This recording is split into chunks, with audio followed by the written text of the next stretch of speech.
everybody? David Kennedy here once again, Canopy MLS and Association President here with yet another ordinary realtor who did some extraordinary things.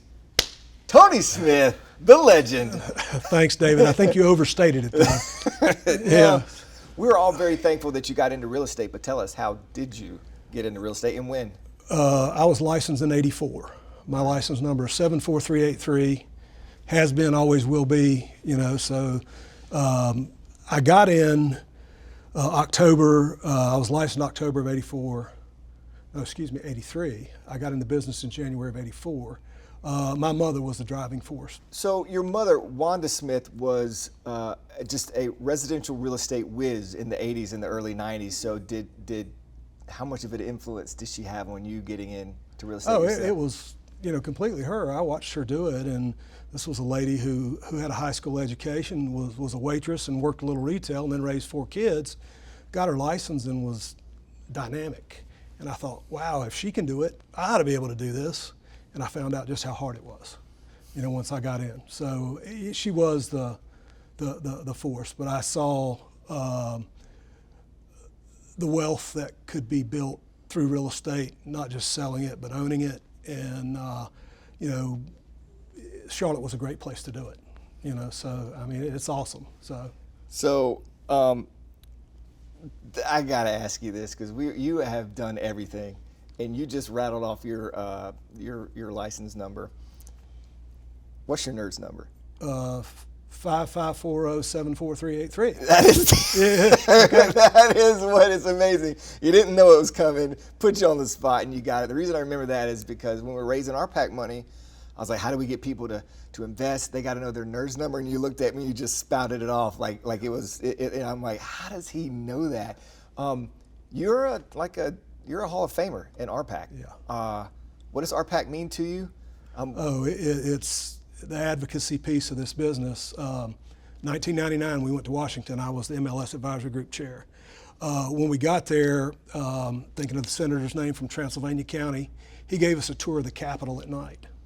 And it was just awesome. And he took us in, and he was a historian, and he told us all about it. And at the time, Tim Minton was the CEO, and I said, Tim, this is so cool. I said, what do I need to do to get involved? He said, you need to give $1,000 to RPAC, and I did.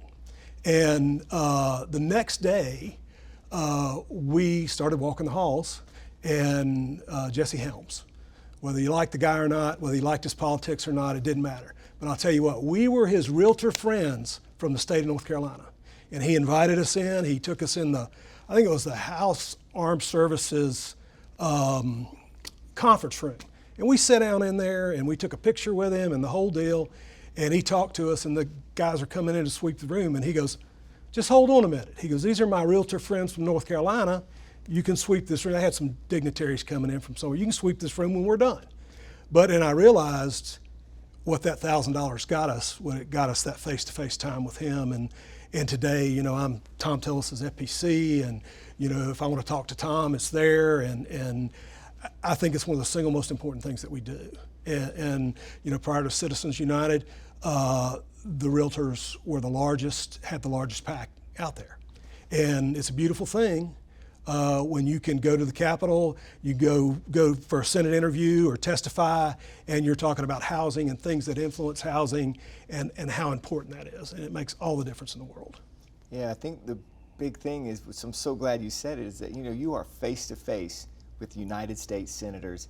And that's something that I don't think a lot of realtors understand, is that we'll have a realtor of our own, right, that is in the room, that gets face to face, that the guy will answer the call. That's right. And you get to tell him, what we need. Right. And you've been doing it since Jesse Helms, so you've got a lot of experience to back it up.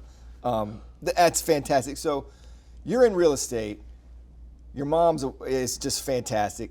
What starts to get you or attract you to leadership here to the association? So my mom passed away in '94.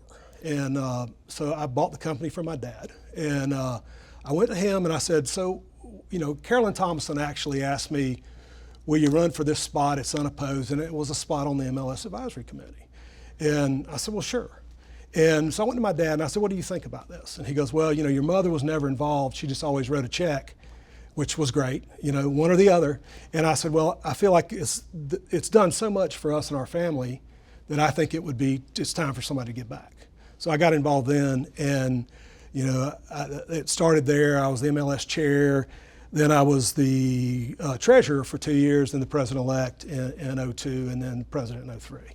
So you're there kind of in the 90s where we're sunsetting listing books, yeah. And then we're getting into internet-based MLS. How was that? How did that transition go? You were there. If you really want to know the whole story, what happened was we were going to go to a web-based system. We had Boris, which was this DOS-based blue screen thing that we searched for listings on, and you had to have a dot matrix printer to print the listing sheets out, and pretty archaic for that time, and it was time to change. We went in and started developing our own MLS with a local company, and they abandoned us, and we had a large investment with them, and shortly thereafter, we decided, okay, we've got to do something. So I think at the time, Fidelity was our provider. We signed a short contract with Fidelity, and then we started, that was in 2002 when I was the president-elect. Then, of course, Jennifer Frontero, she actually led the search committee, and we started looking at MLSs. And we went to Ohio, we went to New Jersey. We took day trips to these MLSs to go see these things in action. And we discovered Tempo, is what we discovered. And then it was privately owned by 3 guys, and they ultimately sold it to CoreLogic or First American, or I don't remember how the transition went, but they were really personal. They were great, and we sat and we voted. And we liked the guys at Fidelity, but we knew that they would not be able to deliver when we needed the new system. And so we actually rolled that system out during the year I was president. So, and it was a huge, and we put everything behind us, and we moved forward with it. And I've got to say, one of the things I'm proud of is we're still using it today, or a version of it, a more enhanced, better, as good as it gets version. So, I think that's, I think it's great that's something I was involved in. I sat at the table, and it's still there. It's almost like back then you realized that the system you had in place was good for now, and that just with the normal updates, and that's stuff some people still don't get with their computer. Right. They don't update it regularly. Right. But with the normal updates, it can keep up. You can still be on the cutting edge, and it's not necessarily an extra cost to the MLS. Right. How did you have the foresight to do all that? Well, I would just say we were lucky, but we did our homework. We really did, and the guys that owned it at the time, and Jim Ross was actually their salesman. I don't know if you've ever met Jim or not, but he still works for them. But he was, they were personal. You can do this, you can do that. They delivered. So let's talk about the MLS. So we've got the technology in place, and then we're beginning to expand. There's firms outside of Charlotte and Mecklenburg County that are opening up, and we need to somehow exchange the data with them. Right. What was internet data exchange like back then, and was it something that you were forefathers to? How did you come up with that exchange? Well, as far as other associations around us, we started mergers and acquisitions, and so Cabarrus County, Iredell County, all these different, Gaston County, and they maintained their associations, and we provided the MLS. Of course, now you're the president of the largest regional MLS in North Carolina. I mean, that's what it's grown to, and I just think it's been the leadership at Canopy has always been forward thinking, and they've always moved, and they've acted, and they've done what's been best for the association to move it forward. So were you there when the association board and the MLS board separated? Yes. What was that like? I was the first president of 2 boards. There you Yeah, go. There you go. so Bill Mathers, we had a meeting at the Grady Cole Center, and me and Lamar Keller did the presentation, and this had to be voted on by the membership, and it was full house, and we had 3 questions, and then they voted, and it was done. So we split the two apart. It made sense then, and we strategically put Gaston and different people on the board, had slots because we wanted everybody to be represented. And the politics of it all along, and I always felt like it has to be fair. We got to give everybody a seat at the table, and then they can't complain. And yeah, I mean, you understand what the boardroom's like sometimes, and it gets heated, and people think things are unfair, but you work through all that, and that's why they call it politics. But So you mentioned you feel it was important to get everybody involved and represented. At one time, the member participants were the only people voting, and then it was a shift to where everybody had the vote. Were you there when that occurred as well? yes, All right. I think so. I think that was actually. I might not be asking the question correctly. Well, and or maybe it was member participants that were at the Grady Cole Center. Okay, maybe that's what it was. But yeah, and it passed and it was successful. But and it was a different day. We had large firm rep, small firm rep. And the 3 largest firms are actually on it. And of course, that was important to them because they wanted to make sure they had a seat at the table. And I get that. All right, we'll shift from just the groundbreaking technology that we've had, the governance, where again, you're the first president of 2 different boards. We'll shift from that and go to the charitable arm of the foundation. And you were around when we were doing home giveaways. Right. But if my timing and my research is correct, you suspended the home giveaway 1 year to create an endowment or a foundation. Yeah. How did that come about? What were you thinking there? Well, we wanted an endowment that would support it, and that it would be an ongoing thing. And the home giveaways were awesome, and we were able to do it. We brought a builder in. We used some House Charlotte money. We went to those zones where there was new construction, and so we got everybody involved. Of course, and the whole key was getting people to go and become mortgage ready, financially literate. Okay, so then we're thinking about this and we're going, okay, we got to do something else. This is great. This is probably not sustainable. And then we thought about ways we could create this endowment, raise money, and get it to where it would sustain itself. So from the records we have, you guys put away about $300,000 in the endowment, and then years later, we're looking around 2019, we hit $1 million. Awesome. Where were you when what did you think when you found out we had hit $1 million? That was the goal. If you go and read, when I was installed as president, in my first article, that was the goal, was $1 million in endowed funds. So the article, back then we had the Realtor Reflections, right. The full gloss magazines, and so back then I guess you had enough people selling enough ads, people wanted to be in there. This was a big deal. That was the main mode of marketing and communication. What was it like in its heyday? You were there. Yeah, so it was an awesome publication, 40, 50, 60 pages. Every home builder in Charlotte advertised in it, okay? And we had stories about what was going on in the association, and who's being awarded what and who got what, and it was, people would read it. They got it and they read it. It was awesome. I think the publication actually won an award, and of course, as times have changed, just like the ads went away, and there's not nearly as many home builders now, and you gotta look back at the market. So today we have 8,000-9,000 active listings in the market, and we have 13,000 realtors here in the metro. And back then in 06, I think it actually was, we had anywhere from 26,000 to 32,000 active listings at any one time. And now we have about the same, and then we had about the same number of realtors.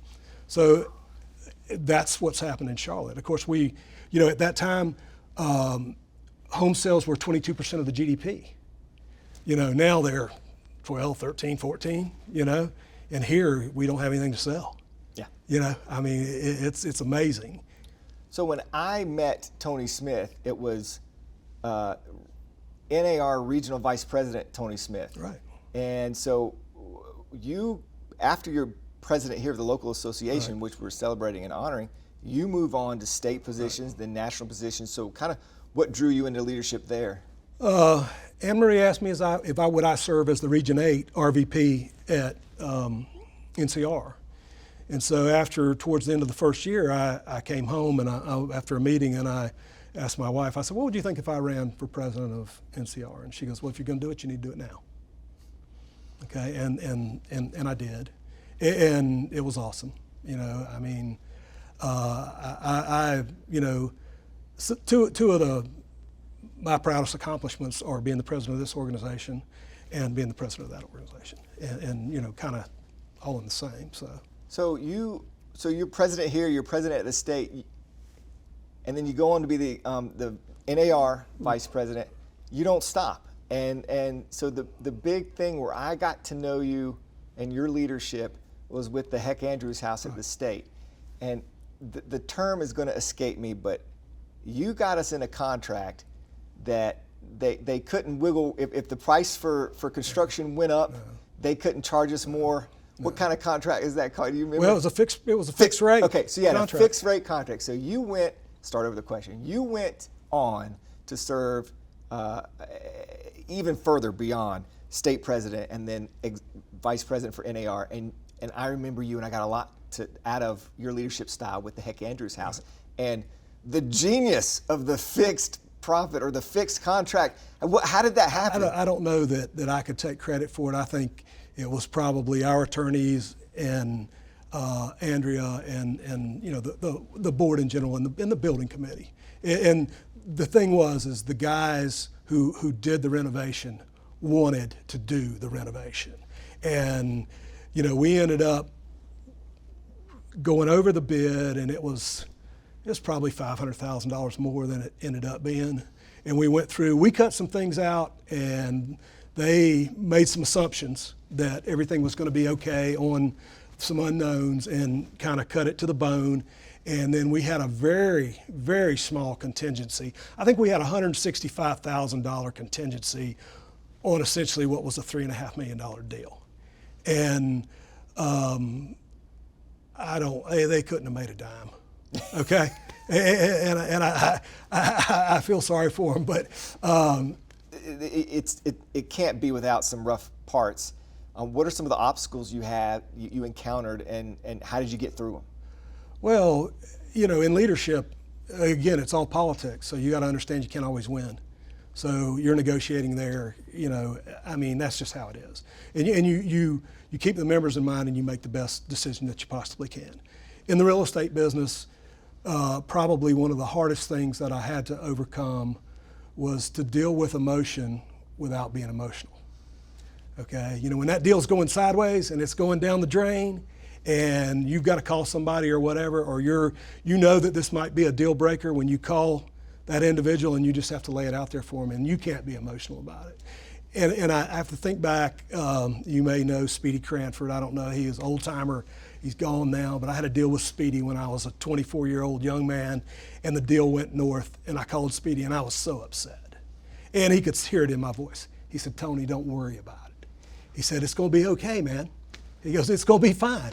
And I think it takes anybody who's in sales and working for a commission, they have to understand that you got to be, you just have to be Switzerland. You have to be there, and you have to say, you got to give them the facts, and you can't be emotional, even though you may think it sucks. Mm-hmm. You know, I mean, that's just how it is. And it took me years to do that. And you know, now it's going to go north. Sorry, guys. You know, and sometimes. I had a friend of mine, I was talking to him, and I was talking about being self-conscious about things and, you know, public speaking and some other things. He goes, man, I never thought that about you.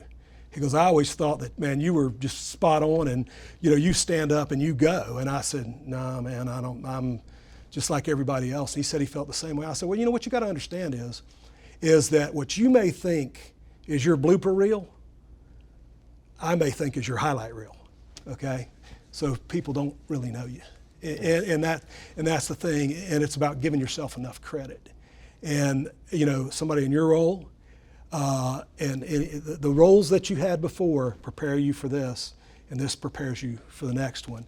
And before long, you can get up there and you can speak like any politician, and because you're the authority on it, because you've done your homework and you're in charge, and you're the youngest guy in the room, David. So you know it all. Okay? Yes, I usually just stay quiet and let the adults talk. Yeah. So looking back, we talked about some of your proudest moments was being president here of Canopy and president at the state level. What are some of your favorite memories looking back? Things that just maybe some of the favorite people you worked with over the years. All the staff here, and I got to say the staff at NCR too. They were my best friends. And early on, when we would travel, we were going to Inman and all these different things when we were sorting this MLS thing out and trying to figure out where we needed to be so we would have a future and be a cutting edge organization. Steve Bird, travel with him, awesome guy. And we just had the best time. And you got to know them personally, and they were more than just staff to you. And that was the thing. And then, same way with state, but the success. I had very little to do with this building. I was in the room when the conversation started about buying the building that was across the street, that was on Harding, and actually it was Gay and David. David followed me in 2004, and then Gay followed David in 2005. And they bought that first building. And we sat in a room. We brought in Tommy Lawing and Mickey Fisher and everybody who was involved in moving from Moorhead to the previous building we had here. And you got to know them, and they were awesome. And we sat there, and of course, I'm in the conversation, being part of that conversation then. And then to see this landmark sitting here right now, you and the guys between me and you, those are the guys that made it happen. There's a lot of hard work. And then you look at your regional MLS, you look at your lockbox, you look at everything that you've done. And if you look at this organization, it's second to none. I mean, it is as well run as the largest or the smallest in the country.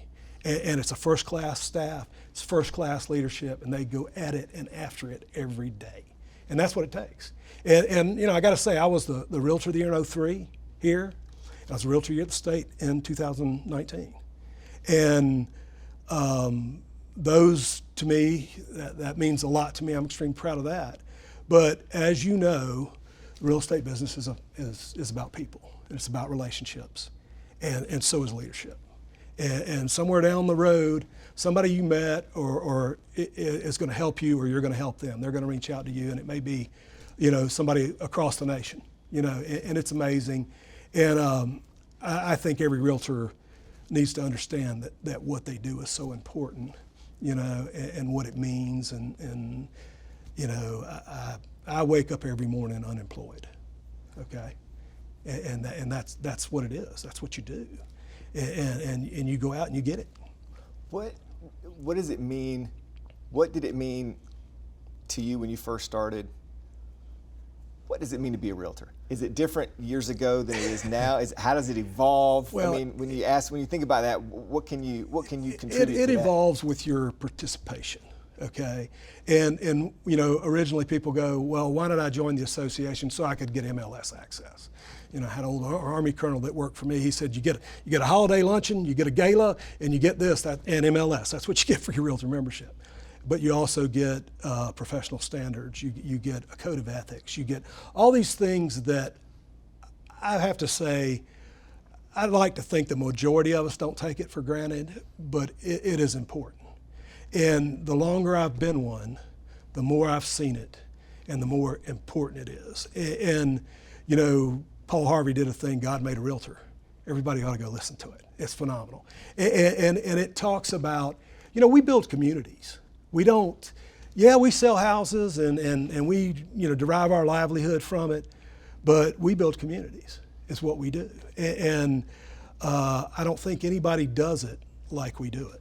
And we care. We care about people.